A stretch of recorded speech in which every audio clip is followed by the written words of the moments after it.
안녕하세요. 경비취업센터입니다.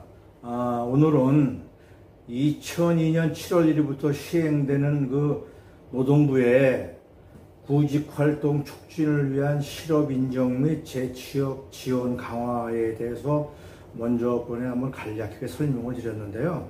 오래간만에 시간이 좀 많이 나서 한번 자세하게 한번 설명을 드려보려고 합니다. 여러분들이 이제 흔히 아시는 실업급여를 이제 많이 받으시는데, 거기에 대한 모든 법령이 이제 7월 1일부터 조금 노동부에서 많이 강화가 됐어요. 그래서 새로운 시행 지침이 개정이 됐는데, 첫 번째로 이제 큰 타이틀만 말씀을 드리면, 반복적으로 수급을 받거나 장기 수급자에 대한 요건이 많이 강화가 됐어요. 또 두 번째로는 이제 그 대신에 60세 이상이나 장애인 수급자에 대한 또 조금의 요건이 완화가 돼서, 옛날에는 이제 7월 이전에는 온라인상으로도 실업 인정이 가능했는데, 그게 기간 동안 재취업 활동을 갖다가 4주에 한 번씩 했잖아요. 근데 그게 이제 7월 1일 이후부터는 4차 4차는 고용센터에 직접 출석을 해서 실업인정을 필수로 받아야 합니다. 그러니까는 2차와 3차는 아니지만 1차와 4차는 꼭 고용센터에 직접 출석을 해서 받아야 되고요. 5차 때는 2건 이상의 실업인정을 받아야 됩니다. 그러니까 옛날에 한 번만 했는데 2건 이상을 받아야 되고요. 변동사항으로서 이제 가장 큰 첫 번째가 재취업 활동 횟수와 범위를 달리하고 수급자별 특성에 맞게 차별하여 다르게 적용한다는 게 여기에 기본 목적이고요. 단기 취업 특강이나 직업 심리 검사, 심리 안정 프로그램 참여 같은 것도 예전에는 재취업 활동으로 인정을 해주고 횟수를 그냥 여러 번도 인정을 해줬는데, 이제는 횟수를 제한을 합니다. 그래서 심리 안정 프로그램을 여러 번 받았다고 인정을 다 해주는 건 아니고요. 또 좀 편해지는 거는 워크넷으로 입사 지원을 하는 거를 인정해 주는 경우가 있었는데, 예전에 이게 횟수에 제한이 있었거든요. 근데 이제 앞으로 7월 1일 이후부터는 이제 횟수 제한이 사라지죠. 그 다음에 맞춤별 재취업 지원을 하고, 재취업 지원이 필요한 대상자를 선별하여 집중 관리하기로 하였습니다. 대신에 반복 수급자, 여러 번에서 받으시는 분들이요, 그분들은 4차 실업 인정일부터는 재취업 활동을 4주에 2번을 해야 돼요. 기본은 계속 4주일에 한 번을 했는데, 이분은 쉽게 말하면 4주에 두 번이니까 2주에 한 번씩이죠. 그래서 4차부터는 그냥 4회째라는 말씀이에요. 4차부터는 4주에 한 번 구직 활동하던 거를 2주에 한 번을 해야 되고요.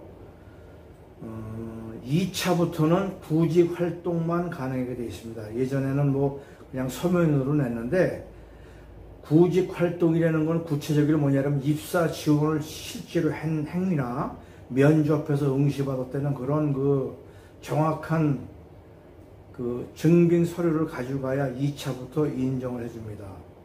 네 번째로 장기 수급자가 문제가 되는데요.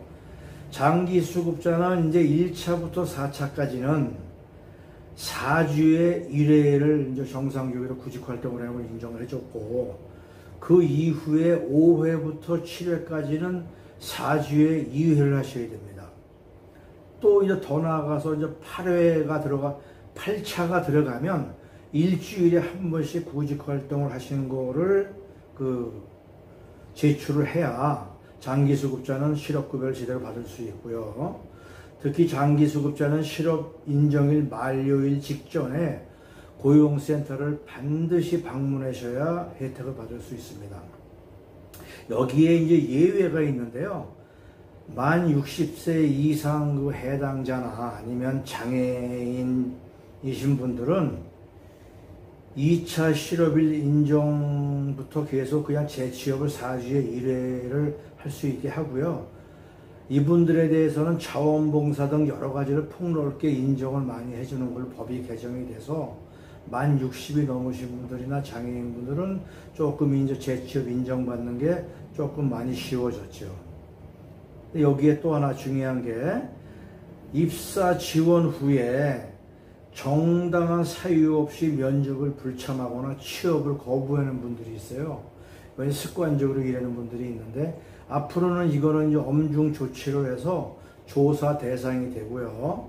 그 다음에 그 구직급여를 부지급으로 하는데 조치 시행을 합니다. 하나 덧붙여서 허위나 형식적인 구직 활동으로 확인이 됐을 시에는 사전 경고와 더불어서 그 실업급여를 지급을 안 할 수 있도록 법을 강화했습니다. 5차 실업 인정부터, 그러니까 이제 1차부터 4차까지는 구직 활동만으로도 그냥 이렇게 인정이 됐는데, 그 구직 외 활동만으로는 실업 인정이 안 됩니다. 그러니까 5차부터는 무조건 본인이 몸으로 구직 활동을 하는 게 인정이 돼야 되고요. 특히 여기서 일반인이 아닌 반복 수급자는 2차부터 본인이 직접 구직 활동을 했다는 그 활동 증빙서를 내야 인정을 해줍니다. 예전에는 고용센터장의 지시에 따라서 봉사활동 같은 거를 하면 재취업으로 인정을 해주는 경우도 있었어요. 근데 이거는 60세 이상, 만 60세 이상자나 아니면 장애인 수급자만 가능합니다. 더불어서 어학학원 수강, 예전에는 어학학원을 다닌 거로도 재취업 활동을 인정해줬는데 요거는 앞으로는 인정이 전혀 안 됩니다. 또 직업 심리검사나 심리안정 프로그램 참여자는 요 둘 중에 한 번만 인정을 해줍니다. 그러니까 예전에는 직업 심리검사 한 번 받고 또 뭐 심리안정 프로그램 한 번 받고 그래서 2번 인정을 해줬는데 이거는 앞으로는 둘 중에 한 번만 인정을 해줘서 1회만 인정이 됩니다. 또 같은 날 여러 군데 입사 지원을 해가지고 취업 확인서를 받아가지고 가시는 경우도 1회에 한해서만 인정을 해주고요.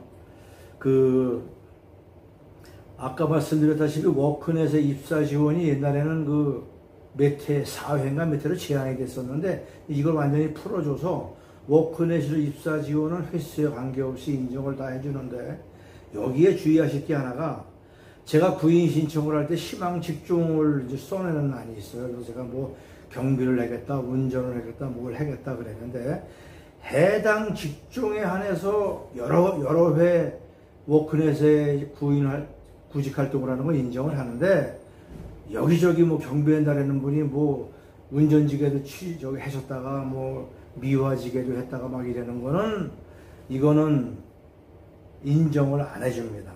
인정을 안 해서 제가 희망 직종이 뭡니다 하고 써놓은 거에 한해서는 워크넷으로 암만 여러분들 인정을 해주고요. 또 하나 온라인 인상이나 고용센터 주최의 단기 특강이 있어요. 가서 강의를 듣는 건데 이거는 예전에는 여러 번을 인정해 줬는데 이제는 전체 실업 기간 중에 3회까지만 인정을 해줍니다. 그러니까 뭐 여러 번 가서 강의를 듣고 실제로 내가 면접을 안 보고 그냥 특강만 들어도 인정을 해주는 거는 없어졌고 내 실업 기간 인정이 각자 틀리잖아요. 그 기간 중에 3회까지만 인정을 해주고요.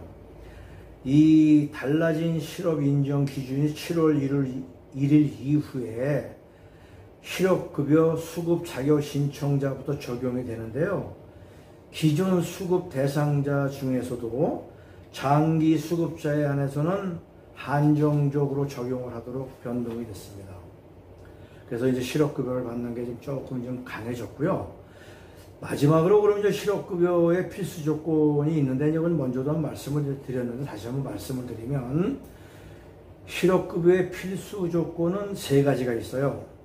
첫 번째는 고용보험 가입 기간이 18개월 동안 180 이상 회사에 근무를 한 경력이 있어요. 지금 18개월 동안, 1년 6개월 동안 근무 일수는 180일이요. 근데 이건 회사가 A 회사를 뭐 몇 달 근무했다가 B 회사에 몇 달 근무했어도 이거는 인정을 해서 이거는 180일만 넘으면 고용보험 인저 대상자가 되는데, 여기서 중요한 거는 그 근무일 중에 무급 휴무일이 있어요. 급여를 안 주는 휴무일은 요 180일 안에 포함이 안 됩니다. 요거는 잘 계산을 하셔야 되고요. 퇴사 이후에 그 12개월 이내에 신청을 하셔야 되는 거죠. 그래서 가급적이면 이 고용보험 신청은 최대한 빨리 하시는 게 좋아요. 이거를 늦게 신청해서 그 손해보는 분도 있고요. 실업급여가 최대 그 270일까지 지급이 되지만, 예를 들어서 퇴사 후에 6개월 지나서 신청을 했다 그러면 270일을 다 받지 못하고 6개월만 받는 경우도 있어요. 그래서 이거는 신청을 빨리 하셔야 됩니다. 다음에 그 이제 이직 실업급여를 받기 위해서는 이직 사유가 중요한데요. 퇴사의 종류에는 자발적인 사유가 있고 이제 비자발적인 사유가 있는데, 쉽게 말하면 본인의 의사와는 무관하게 주변 환경이나 계약 만료 등 같은 경우로 인해서 그만둔 경우죠. 이제 자세하게 말을 하게 되면 뭐 권고사직이나 해고, 뭐 계약 만료, 뭐 정년 퇴직, 아니면은 그 강요로 인한 명예퇴직이라든가 희망퇴직 이런 거는 다 이제 비자발적 사유의 그 이직 사유에 해당이 돼서 실업급여 대상자가 되고요.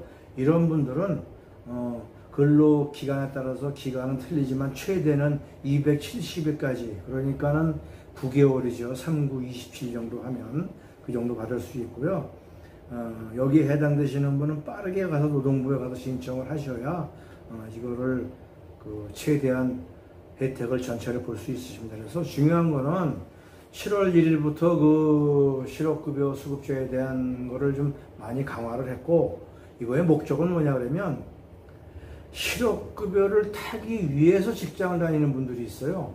이거는 좀 이상하게 말이 들릴지 모르는데, 일정 기간 직장을 다니고 실업급여 받는 거에 온 신경을 기울이시고, 또 직장은 들어가서 어떻게 그냥 설렁설렁 하다가 또 실업급여 받는 분이 있어서, 이게 나라의 그 어떻게 보면 굉장히 그 안 좋은 재정 상태를 초래하기 때문에 이런 법을 강화가 된 것 같습니다. 그래서 이런 법을 잘 좀 들으시고, 더 혹시 제 질문이 미흡하시고 좀 조금 부족하신 거는 노동부에 직접 전화를 하시면 그 상세하게 답변을 해주기 때문에 노동부에 물어보셔서 그 불이익을 받지 않도록 하시면은 그 본인에게 도움이 많이 될 겁니다. 이상으로 오늘 좀 마치고요. 건강하시기 바라겠습니다. 안녕히 계십시오.